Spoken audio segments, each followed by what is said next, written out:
So today the purpose of this Kahoot and presentation, this isn't a question, this is just an introduction, guys. All right. Is to talk about brands and athletes and how they kind of evaluate sponsorships for each other, and like, if you're an athlete, how do you evaluate yourself, and if you're a brand, how are you like, yeah, sure, I want to actually sponsor this athlete.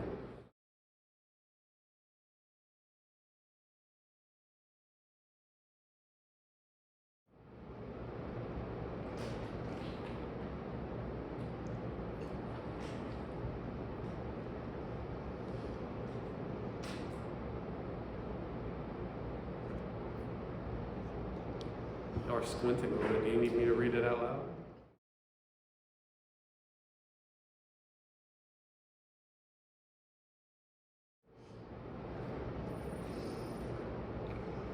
We got that thing quick.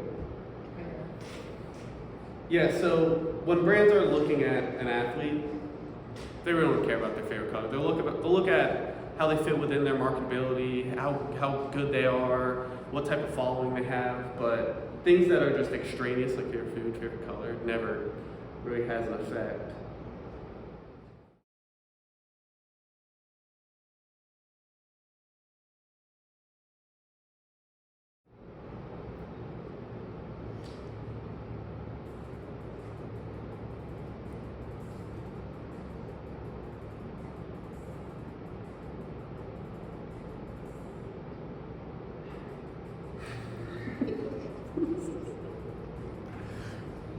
Really ponder that.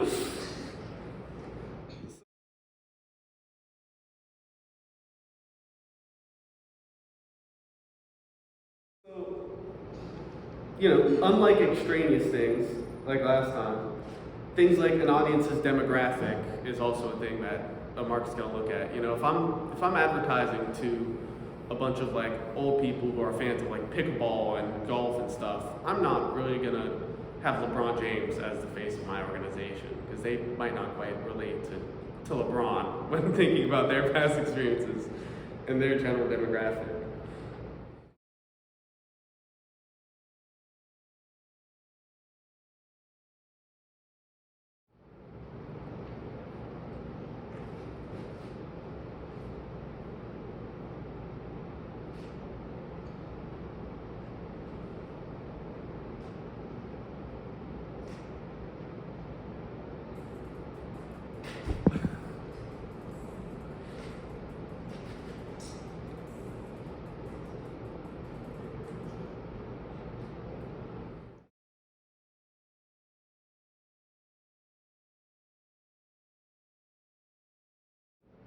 Yeah, so there's a lot of things that come with being a sponsored athlete. I've personally had experiences when I was playing where I had a brand send me like this kind of like essential oil, and they paid me to try it, but they also felt like that their essential oil would kind of make me perform better. It was weird, it was terrible. I didn't even finish the full sponsorship agreement. I didn't take the money. I was like, this isn't good. I can't do this. But that's something that athletes think about. Like, did I want the $20? Yes. But was their product terrible? Yes.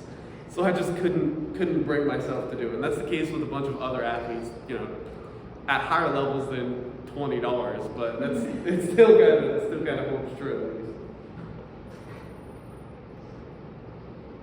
Dave's on a streak. Yeah, we need to take care of that.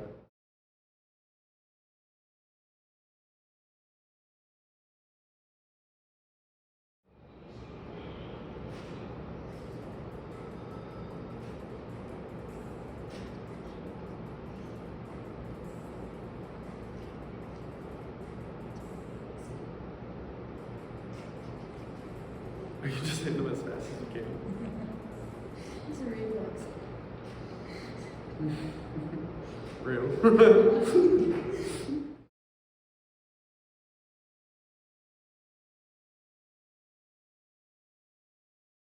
So some things that they do seek is money. Money's really the big one. Like, Caitlin Clark, her WNBA contract, she's only making like $75,000 a year. Like, my dad's making more than her, but her deal with Nike's $30 million.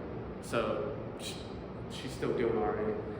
And then brand endorsements to enhance their credibility, access to exclusive products or services.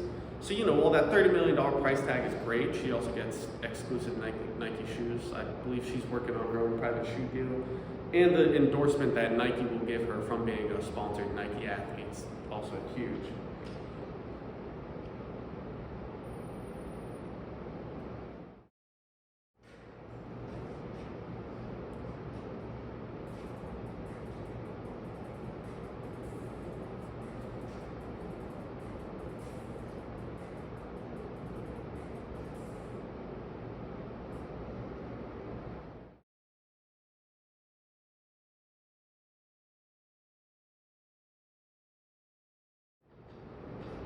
Yeah, it comes down to brands care about who they're partnering with. They don't just care about if you're the best of the best and what type of prospect you are. They care about the type of player you are as well. Like within the NBA, Puma sponsored.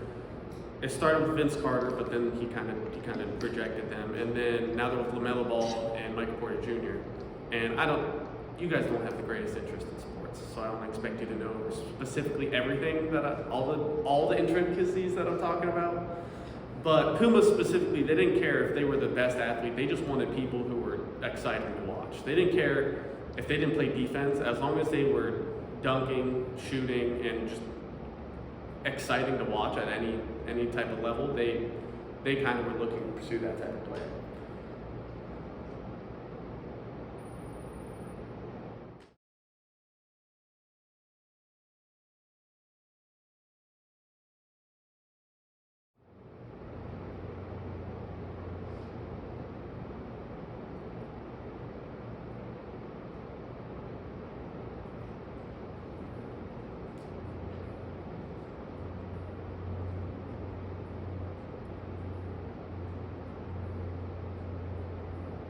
I think I unintentionally made a lot of these answers the same color.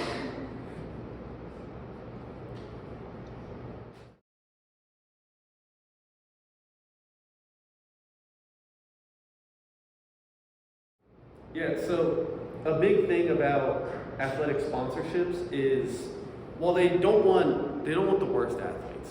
They don't care if it's the best athletes. And the way they measure that is they measure themselves as not whether the athlete's numbers go up or down. They really care about what type of brand recognition they're getting from the partnership with that athlete. The return on investment. They're paying $3,000 for an Instagram post. How many people click on the link, go to their website, and then buy something from that? Sales and revenue impacted, that kind of goes hand in hand with ROI. And brand awareness and perception. How many people know the brand because of the athlete and how they kind of have stepped in? Like, how many people know about the PGA Tour because of Tiger Woods? And despite Tiger Woods kind of being on the decline and him not performing as much anymore, people still kind of hear Tiger Woods and they think of the PGA Tour.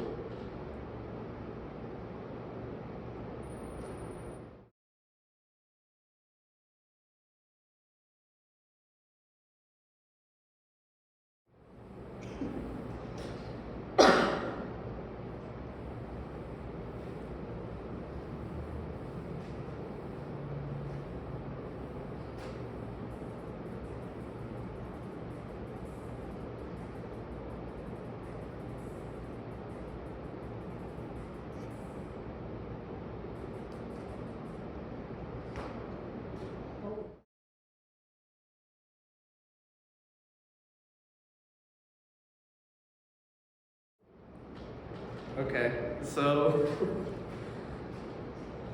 performance-based compensation within sports is like, if you're the quarterback for a football team and you guys win 6 games this season, or in your contract it's like, if you guys win 6 games, you're going to get a bonus of $250,000, or if you guys make the playoffs, you're going to get a certain bonus, or let's say you pass for 30 touchdowns, you're going to get a certain bonus. Athletes being paid after they achieve a certain milestone or performance goal is an incentive for them to work harder for the brand. So after they post a certain amount of posts, after they reach a certain amount of followers, after they hold a certain amount of events, this is kind of like, all right, we want you to at least get this many events done this year, so we're gonna give you an additional bonus if you do that. If you don't reach that, you still have your base pay, but if you go above and beyond, they're gonna compensate you for such.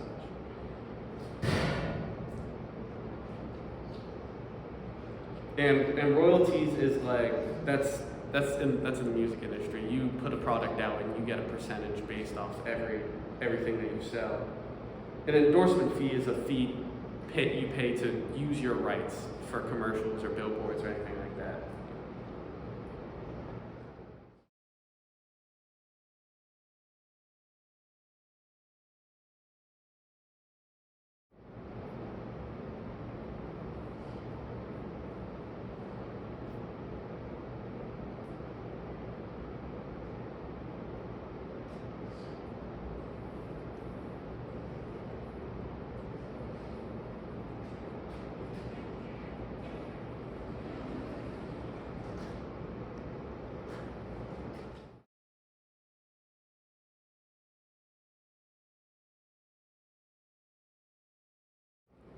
So,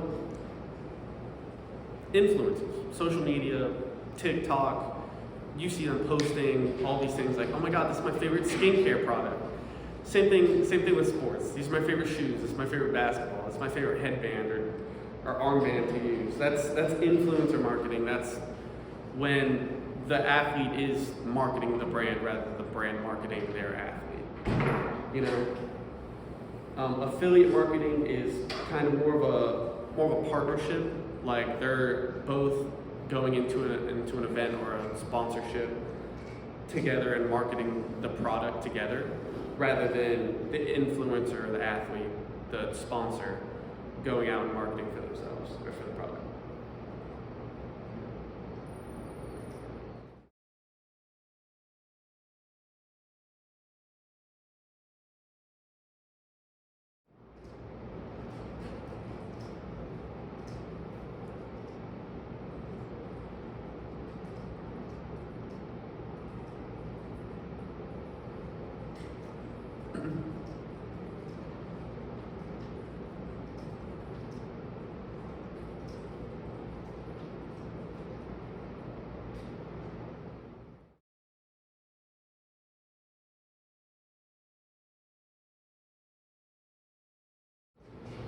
So this is kind of hand in hand with the performance versus the market. You know, the brand doesn't care if the athlete lives and breathes and is fully compassionate about their sport.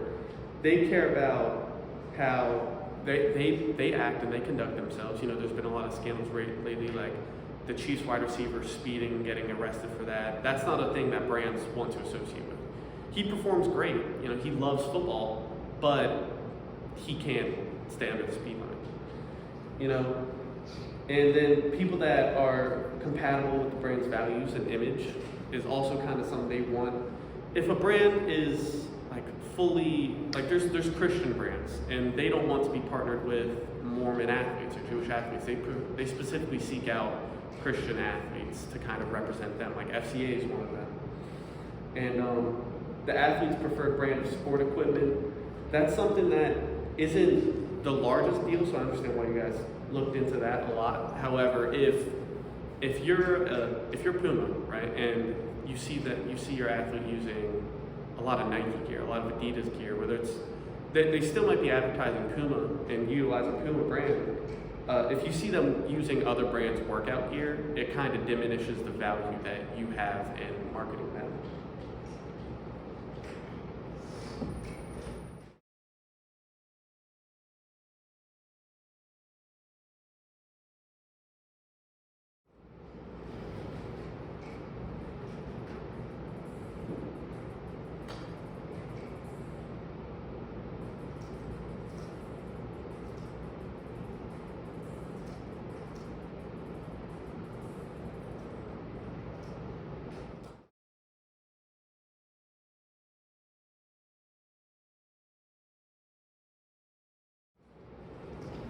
Yeah, so while athletes, when they're part of a team, they receive a lot more benefits from marketing and from brand recognition, just because there's so many more people involved with team sports. Like, you hear more about things going on with the Lakers or the Patriots, or even a lot of hockey teams and baseball teams, just because there's so many eyes within the organization and looking at the organization that it's a lot easier to market them at times.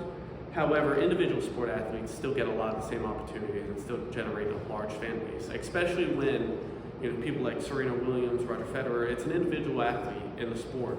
However, they're at the highest point of their sport, they're at the peak of their sport, that it's kind of easy to elevate them to a platform that is hard to reach with team sport athletes.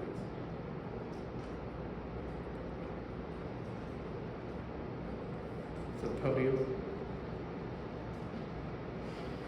Cowboy Tiger.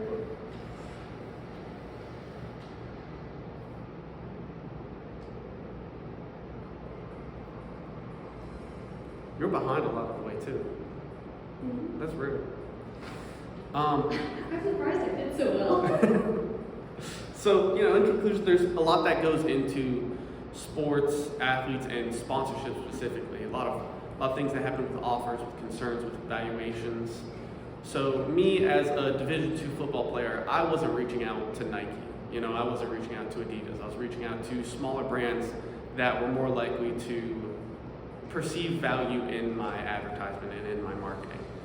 While brands like Nike and Adidas weren't reaching out to me because I wouldn't offer them any type of ROI. I wouldn't get them really anything. So yeah, I appreciate you guys all playing my Kahoot, and yeah, that's it. And I'll cut the video there.